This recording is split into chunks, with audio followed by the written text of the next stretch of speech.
The transport ship descended through Earth's atmosphere, and Krelvan pressed his three-fingered hand against the viewing port. His skin rippled with nervous energy, a trait common to his species when experiencing new things.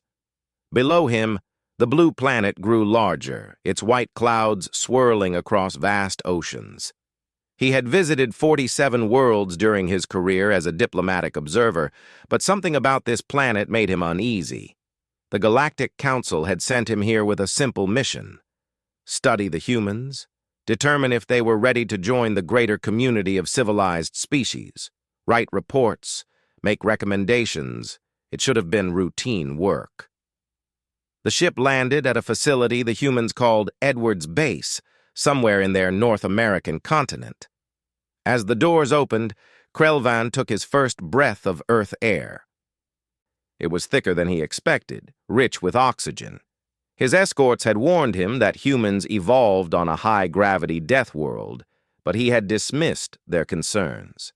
Now, feeling the weight pressing down on his frame, he understood. Two humans waited for him on the landing platform. The first was a tall male wearing a dark blue uniform covered in colorful badges and medals. His hair was cut very short, and his eyes were a striking shade of green. He stood perfectly still, his posture rigid and formal. "Ambassador Krelvan," the human said, extending his hand. "I'm Commander Jake Morrison. I'll be your military liaison during your stay." Krelvan had studied human customs and knew this gesture meant friendship. He reached out and grasped the human's hand. The grip was firm, almost painfully so, but the human's face remained friendly. Such strength in such a casual gesture. Krelvan made a mental note. The second human stepped forward. She was shorter than Jake, with long dark hair tied back from her face. Her eyes sparkled with excitement, and she wore a white coat over casual clothing. "I'm Dr. Amy Sullivan," she said, her voice warm and enthusiastic. "I'm the lead scientist on the First Contact project. We're so honored to have you here. This is such an incredible moment for humanity." Her emotions were so obvious, so unguarded. Krelvan had never met a species that displayed their feelings so openly. Most civilized races had learned to control such primitive responses. But Amy smiled widely, and her joy seemed genuine. It made him uncomfortable in a way he couldn't quite explain. Over the following weeks, Krelvan toured Earth. He visited their cities, tall buildings reaching toward the sky like the teeth of some great beast. He saw their factories, their farms, their schools. He met scientists, artists, and politicians. He attended what they called a baseball game and watched thousands of humans cheer with wild enthusiasm over something as simple as a man hitting a ball with a stick. Jake accompanied him everywhere, always polite, always patient. The commander answered every question with careful detail. He showed Krelvan their military bases, their training facilities, their equipment. Everything seemed so primitive compared to galactic standard technology, but the humans maintained it with obvious pride. "Why do you keep so many weapons?" Krelvan asked one day as they toured a military museum. The walls were covered with devices designed for killing, from simple swords to complex firearms. "Your world is unified now. You have no enemies here." Jake's expression changed slightly, something Krelvan was learning to recognize as thoughtfulness. "We remember our history," Jake said quietly. "Every weapon here represents a lesson learned. We keep them so we never forget the cost of conflict." "But you fight no wars now," Krelvan insisted. "We fight no wars with each other," Jake corrected. "There's a difference." The distinction seemed meaningless to Krelvan. Peace was peace. Amy took him to their libraries and showed him human culture. They had thousands of languages, millions of books, and endless varieties of music and art. But what struck Krelvan most was their history. Every civilization in the galaxy had periods of conflict, but humanity's past was drenched in blood. They had fought wars over land, resources, religion, and ideology. They had nearly destroyed themselves with nuclear weapons. Yet somehow, they had survived and united. "We're not proud of our violent past," Amy explained as they stood in a museum dedicated to their world wars. "But we learned from it. We grew. We became better." Krelvan looked at the exhibits showing devastated cities and mass graves. "How did you survive?" he asked. Amy smiled sadly. "We're stubborn. We don't give up easily."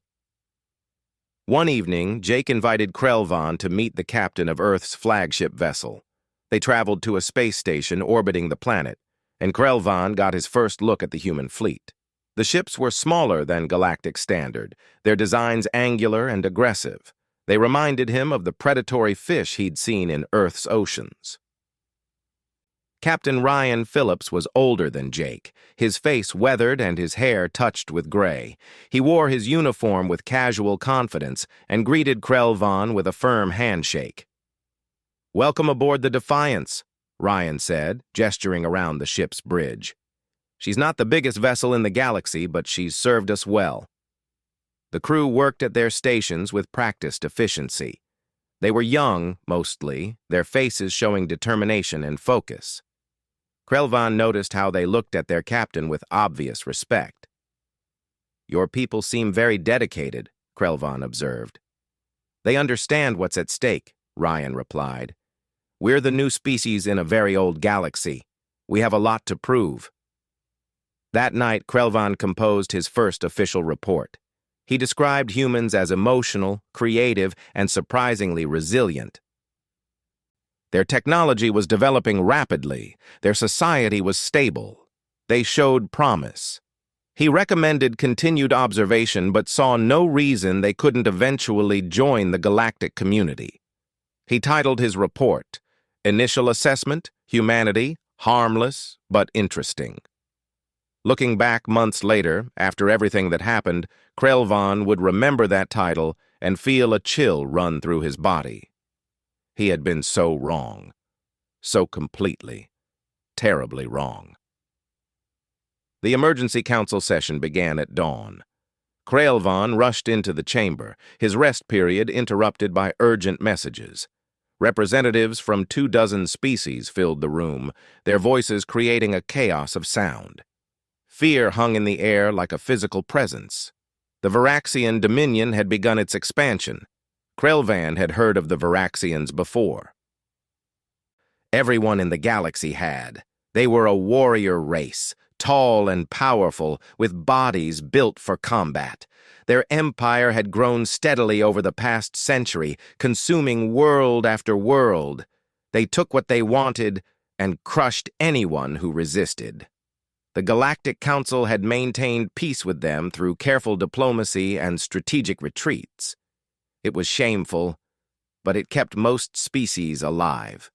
Now, the Varaxians wanted human space. "They've issued an ultimatum," Ambassador Telroth announced, his tentacles trembling. "They demand that humanity surrender 3 of their colony worlds and provide resources for the Dominion fleet. They've given Earth 7 days to comply." The room erupted in discussion. Some representatives argued for convincing humanity to surrender. Others suggested the Council should simply abandon human space to avoid Varaxian anger. No one suggested fighting. The very idea was absurd. You didn't fight the Varaxians. You survived them. Krelvan sat quietly, watching the humans in the room. Jake stood near the back, his arms crossed over his chest. His face showed no emotion, which Krelvan had learned meant the human was thinking very carefully. Amy sat at the table reserved for scientific advisors, her fingers drumming nervously against the surface. Her usual cheerful expression had vanished. "What will humanity do?"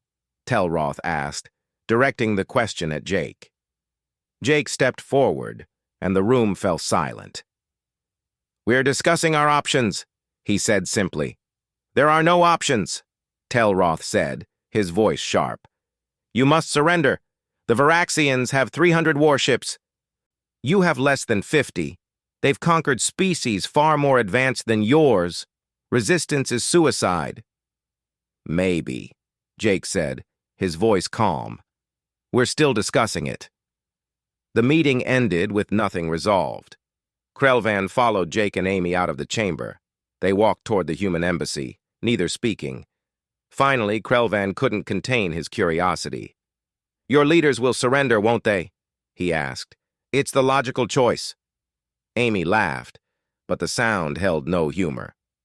Logic isn't our strongest trait, she said. We haven't decided yet, Jake added. But I can tell you this. Earth doesn't respond well to threats. Over the next 3 days, Krelvan watched humanity prepare. He didn't understand what he was seeing at first. Ships moved into defensive positions. Civilians evacuated from the threatened colonies. Supply lines reorganized. Military personnel reported for duty with their families crying but proud. It looked like preparation for war, but that made no sense. They couldn't actually be planning to fight. On the 4th day, Krelvan received permission to visit the Human Military Command Center. Jake met him at the entrance, his uniform pressed and perfect as always. We wanted you to see this, Jake said, for your report. The command center was a massive room filled with displays and communication stations. Dozens of people worked at terminals, their faces focused and serious. On the main screen, Krelvan could see the Varaxian fleet approaching human space. It was huge, a swarm of deadly vessels moving with terrible purpose. Captain Ryan Phillips stood at the center of the room, studying tactical displays with several other officers. He looked up as Jake and Krelvan approached. Ambassador, Ryan nodded in greeting. Your timing is perfect. We're about to send our response to the Varaxian ultimatum. You're surrendering? Krelvan asked hopefully. Ryan's expression hardened. Not quite. A young woman with pilot wings on her uniform joined them. Lieutenant Nicole Carter, sir, she said, saluting Ryan. Fighter squadron is ready for deployment on your order. Thank you, Lieutenant, Ryan said. Stand by. Krelvan felt his skin ripple with confusion. Fighter squadron? Deployment? These were military terms. Combat terms. You can't be serious, he said. You'll all die. Maybe, Amy said softly from behind him. When had she arrived? But some things are worth dying for. Ryan turned to face a camera. Behind him, the command center had fallen silent. Every human in the room stood at attention, waiting.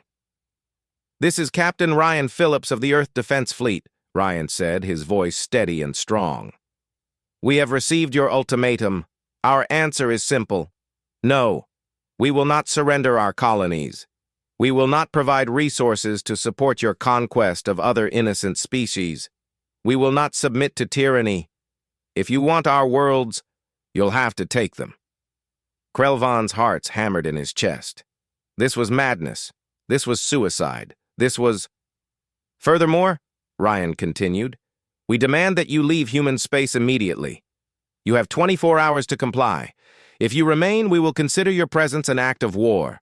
We will respond accordingly. The transmission ended. For a moment, no one moved. Then the command center exploded into activity. Orders were given, ships moved into attack formations, personnel rushed to their stations. Jake placed a hand on Krelvan's shoulder, the touch gentle despite the human's obvious strength. You should probably move to a safer location, he said. Things are going to get intense. You threatened them, Krelvan whispered. You actually threatened the Varaxian Dominion. We gave them a choice, Jake corrected. They can leave peacefully, or they can see what happens when you push humans too far. They won't leave, Krelvan said. They'll attack. They'll destroy you. For the first time since Krelvan had met him, Jake smiled. It wasn't a friendly expression. It was something else, something that made Krelvan's instincts scream danger. Then they'll learn something about humanity, Jake said quietly. We didn't climb to the top of our food chain by running away from predators. We got there by being the scariest thing in the forest. The Varaxian response came 6 hours later. Their commander, a massive warrior named Zalthor, appeared on every communication channel in the sector.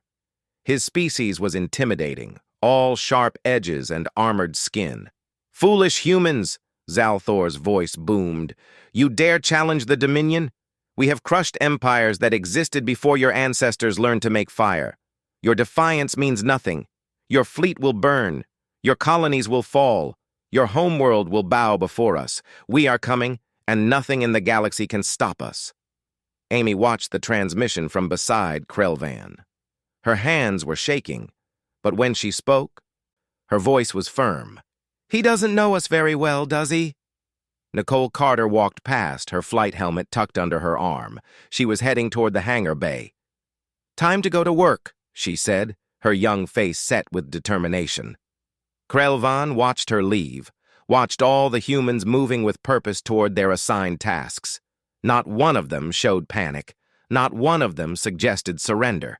They were preparing for war with the same calm efficiency they brought to everything else. That's when Krelvan realized the truth.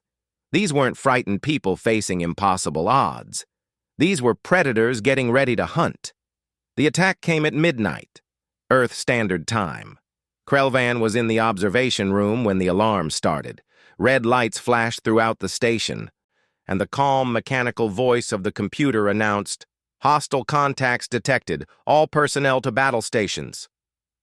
Through the massive windows, Krelvan could see the Varaxian fleet dropping out of faster-than-light travel. Their ships were enormous, built for intimidation as much as combat. They moved in perfect formation, a wall of death approaching the human colony of New Haven. "They're targeting the civilian sectors first," Amy said, appearing beside him. Her face was pale but determined. "They want to break our spirit before they engage our military." "It's a common Varaxian tactic," Krelvan said softly. "They've done this to 47 other species. It works." Amy looked at him, and something in her eyes made him uncomfortable. "We're not other species," she said. On the main display, the Varaxian fleet opened fire. Energy weapons lanced through space toward New Haven's orbital platforms. Krelvan watched, waiting for the inevitable destruction. But the platforms didn't explode. Instead, defensive fields flickered to life, absorbing the attacks. Return fire erupted from hidden batteries across the colony. "What?" Krelvan breathed. "Your defensive technology isn't that advanced." "It is now," Amy said. "Greg Patterson and his engineering team have been working overtime. We've made some improvements." The battle displays updated rapidly. The human fleet emerged from behind New Haven's moon, led by the Defiance. Captain Ryan Phillips had positioned his ships perfectly, using the moon's gravity to mask their approach. It was a tactic Krelvan recognized from his studies of human history. They called it an ambush. Ryan's voice came through the speakers, calm and clear. "All ships, this is Phillips. Target the lead vessels. Nicole, take your squadron and hit their right flank. Make them think we're trying to break through there." "Copy that, Captain," Nicole's voice responded. "Delta Squadron, on me." The human fighters launched like bullets from their carriers.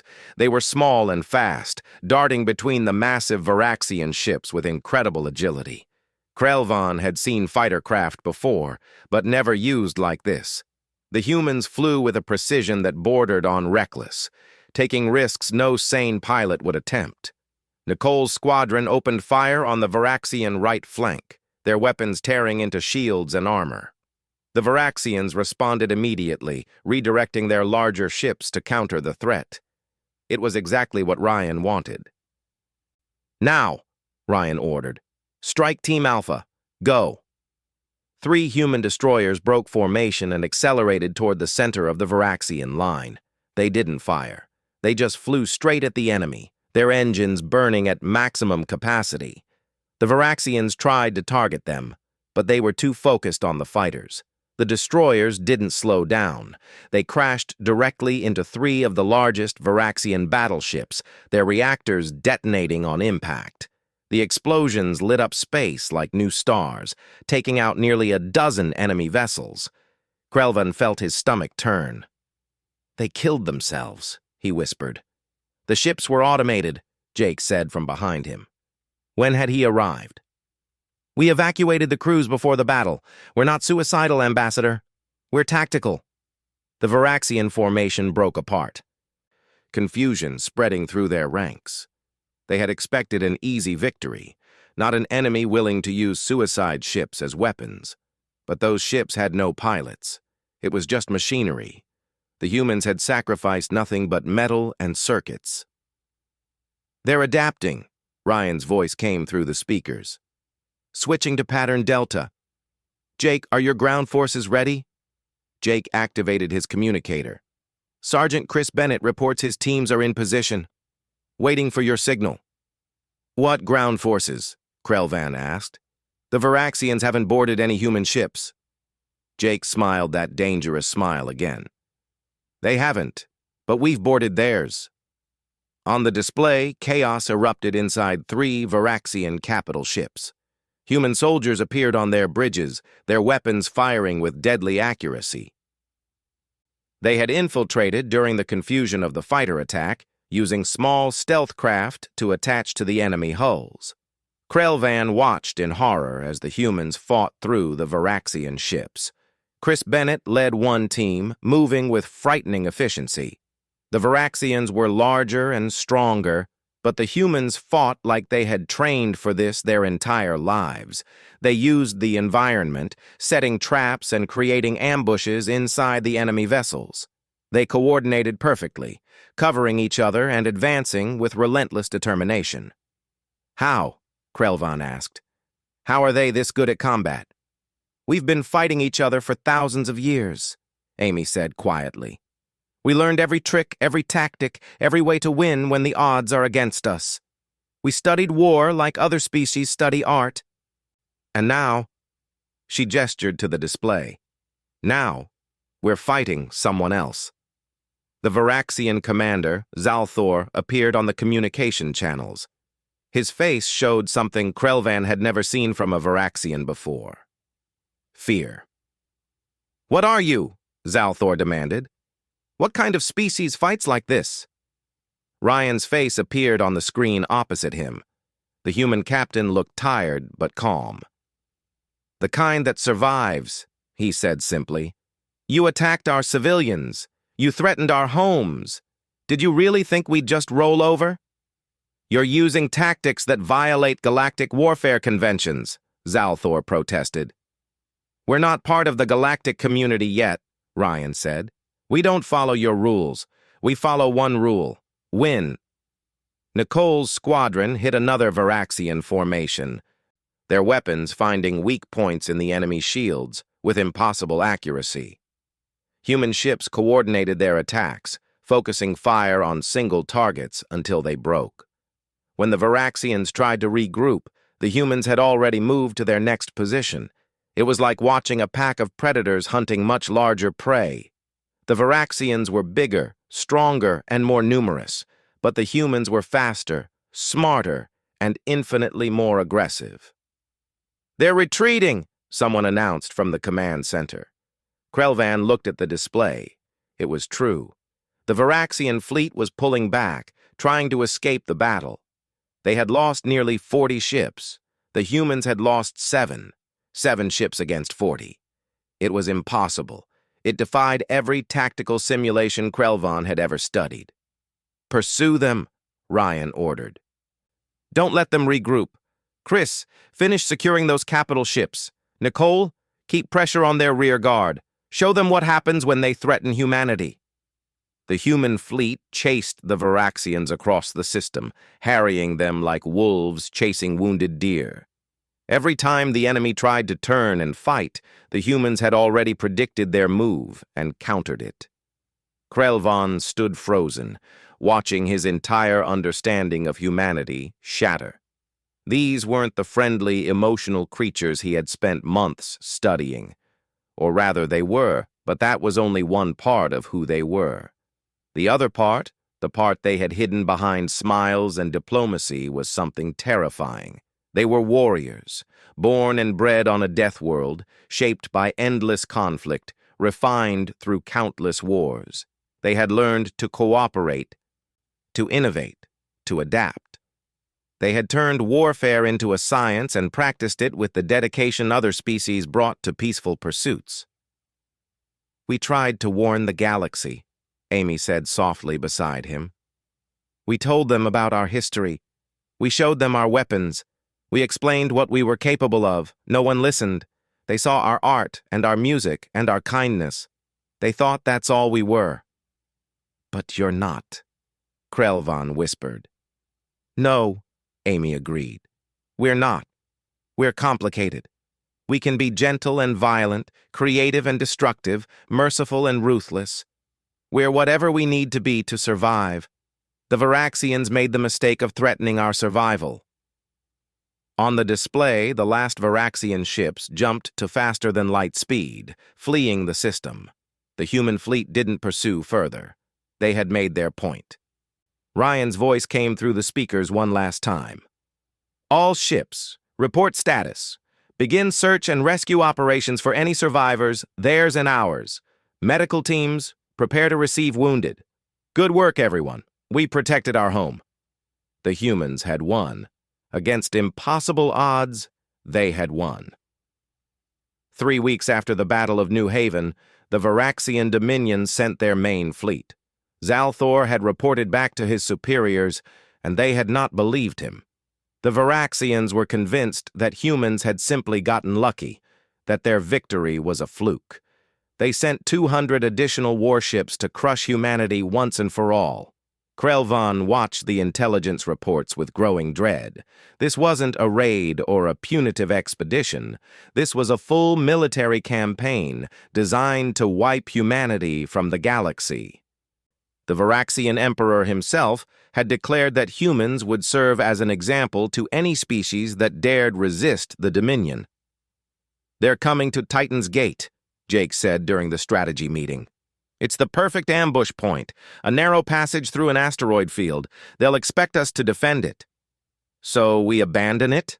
Krelvan asked, hoping the humans would see reason. "No," Ryan said, studying the tactical display. "We use it, but not the way they expect." Over the next few days, Krelvan learned more about human strategic thinking than he had in his entire career. They studied ancient battles from their history, conflicts fought with primitive weapons on their homeworld. They analyzed tactics from generals dead for centuries, adapting strategies to work in space combat. Amy showed him recordings of human military academies where they taught warfare as both an art and a science. Students learned about logistics, psychology, economics, and technology.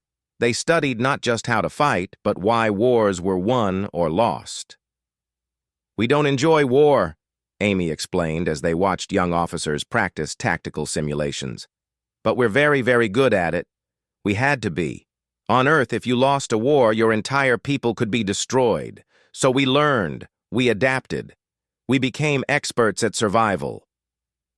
The day before the Varaxian fleet arrived, Jake took Krelvan to meet with Lieutenant Tyler Hayes, who commanded the human ground forces. Tyler was younger than Jake, his face marked with old scars. "We're preparing for every possibility," Tyler explained, showing Krelvan his troop deployments. "If the Varaxians break through our fleet, they'll try to take our stations. We'll be ready." "Your soldiers train constantly," Krelvan observed, watching human troops practice combat maneuvers. "We train because we care," Tyler said. "Every person here has family, friends, people they love. We fight to protect them. That makes us dangerous. We're not fighting for territory or resources. We're fighting for everything we have." The Varaxian fleet arrived at Titan's Gate exactly when Ryan predicted. They moved cautiously through the asteroid field, their sensors sweeping for human ships. They found them. The Defiance and 30 other human vessels sat in plain view, blocking the passage. Zalthor's face appeared on the communication channels. "Surrender now, humans. You cannot win." We have overwhelming numbers. Ryan stood on the bridge of the Defiance, his expression calm. Numbers aren't everything, he said. Ask your people about Thermopylae, the Alamo, or Rorke's Drift. Sometimes a small force beats a larger one because they want it more. I don't know those battles, Zalthor said. You will, Ryan promised.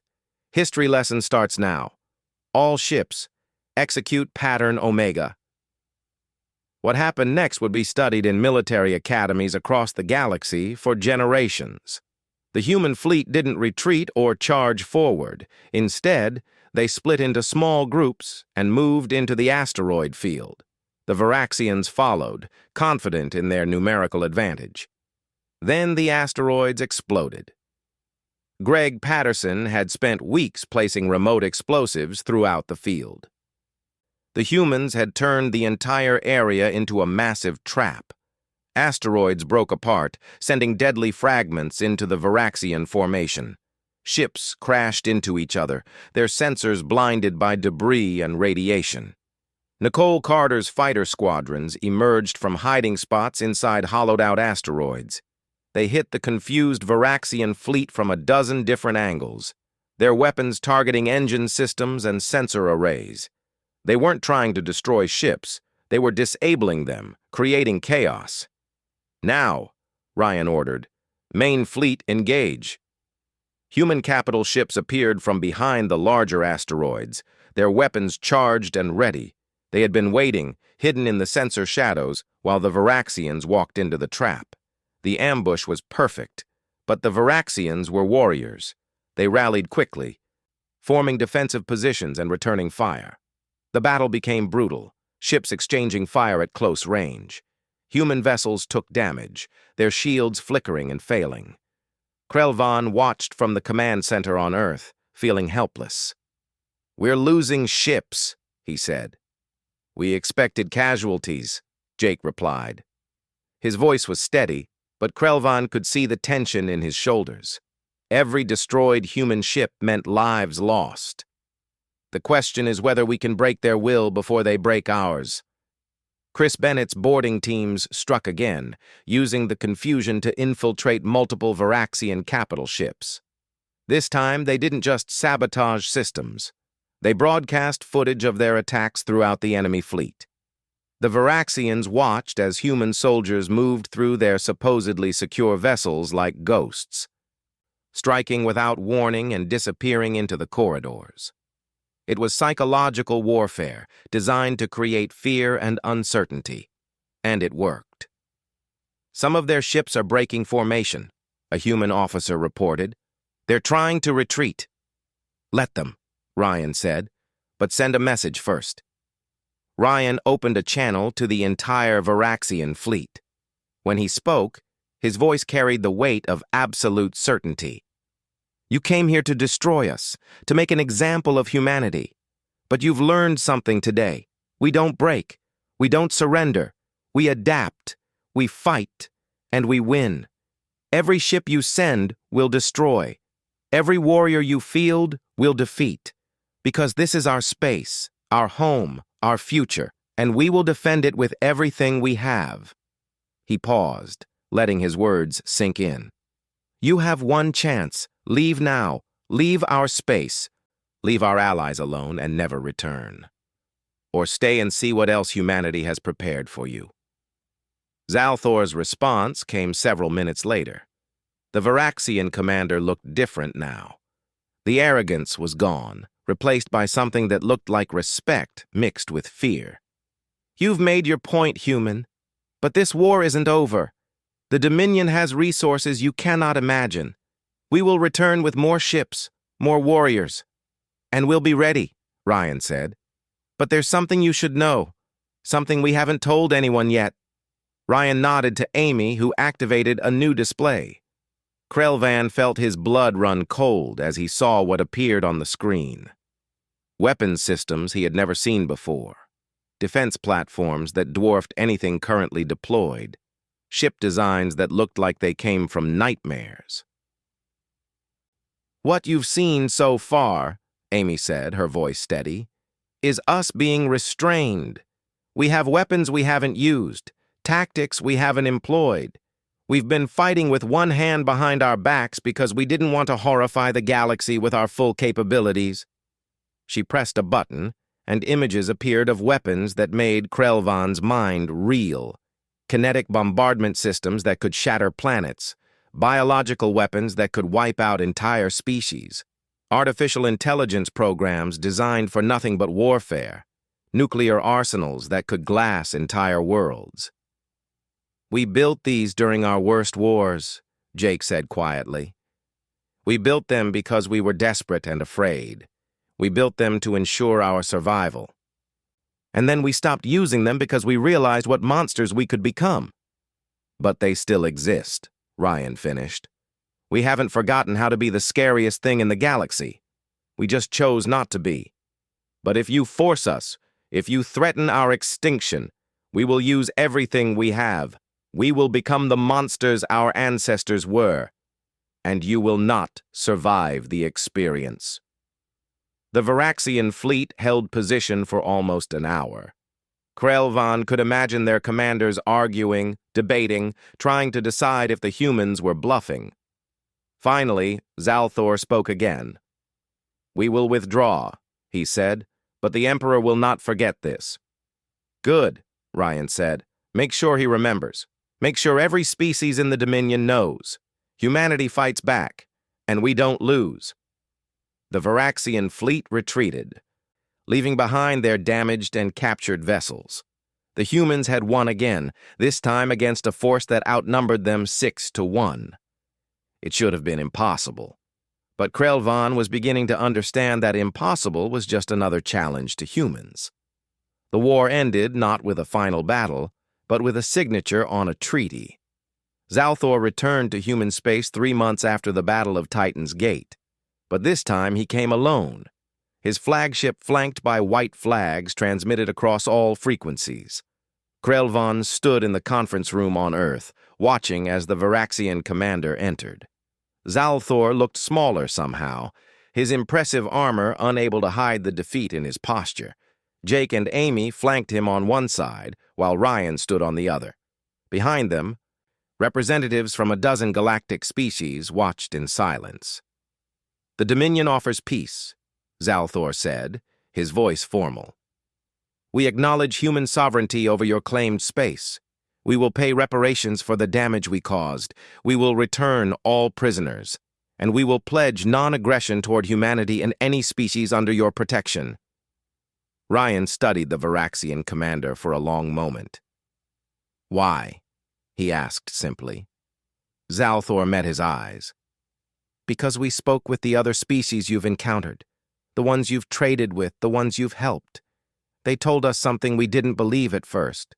They said humans are dangerous not because of your weapons or your tactics. You're dangerous because you're unpredictable. You can be gentle one moment and savage the next. You help your friends without hesitation and destroy your enemies without mercy. We cannot calculate how to defeat an enemy we cannot understand." He paused, something like respect crossing his features. And because the Emperor realized something. If we continued this war, eventually you would stop holding back. Eventually we would push you far enough that you would use those terrible weapons you showed us. And the Emperor decided that no territory is worth facing an enemy that frightens even itself. The treaty was signed that day.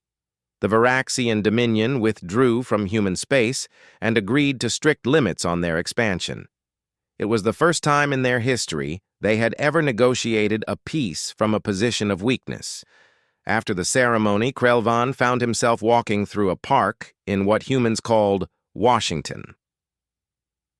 Jake had offered to show him some of Earth's natural beauty, and Amy had joined them.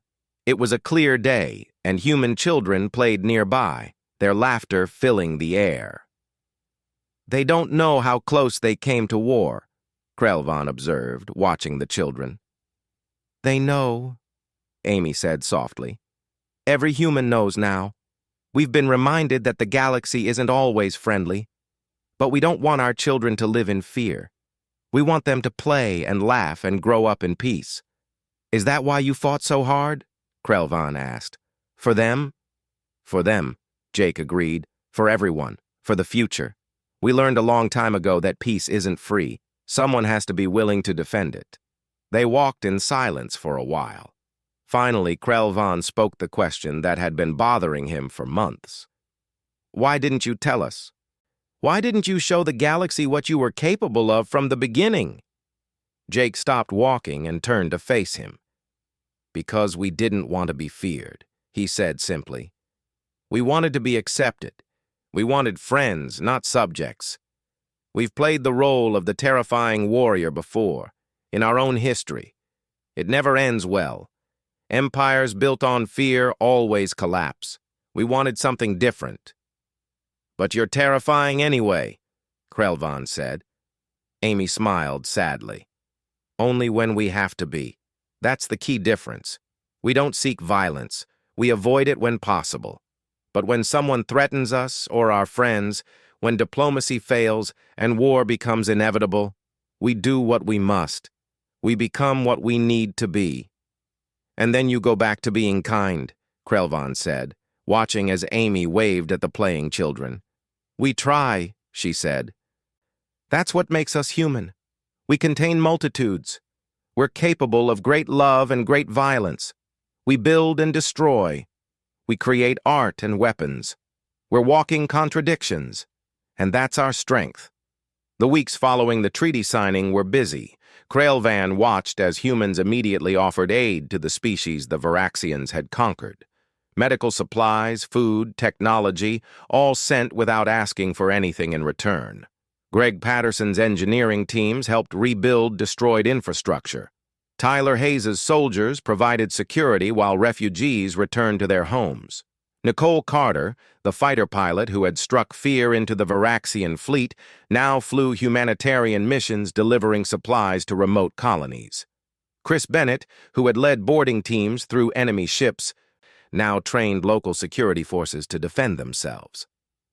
The galaxy began to understand. Humans weren't conquerors. They were protectors. They had the capacity for incredible violence, but they used it only when necessary. And once the threat was gone, they returned to being builders and helpers.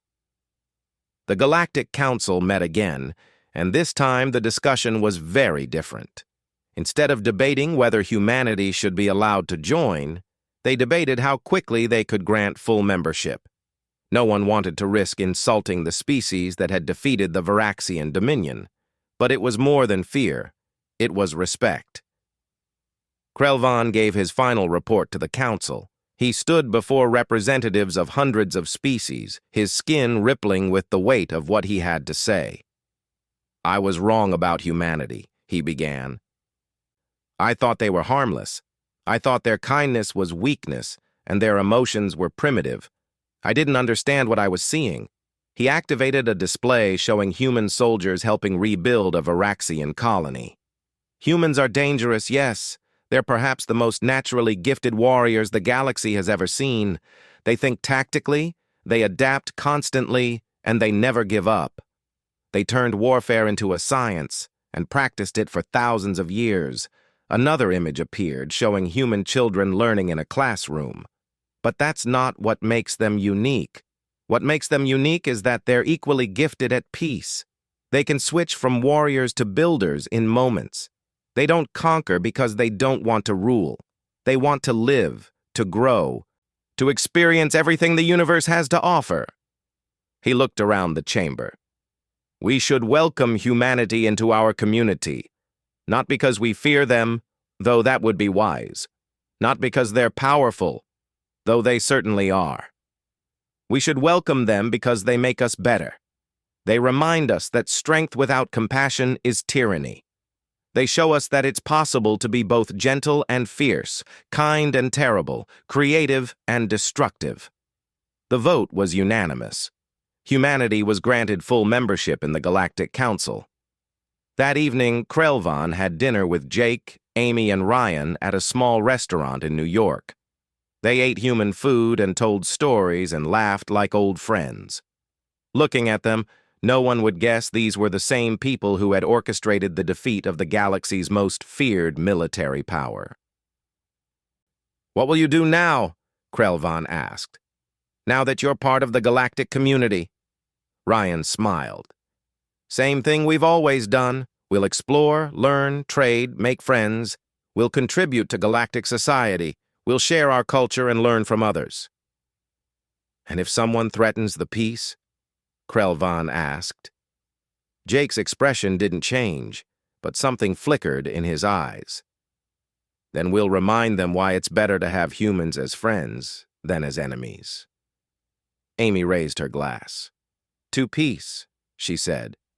To peace, they all echoed, glasses clinking together. Krelvan left Earth a week later, his heart heavy with mixed emotions.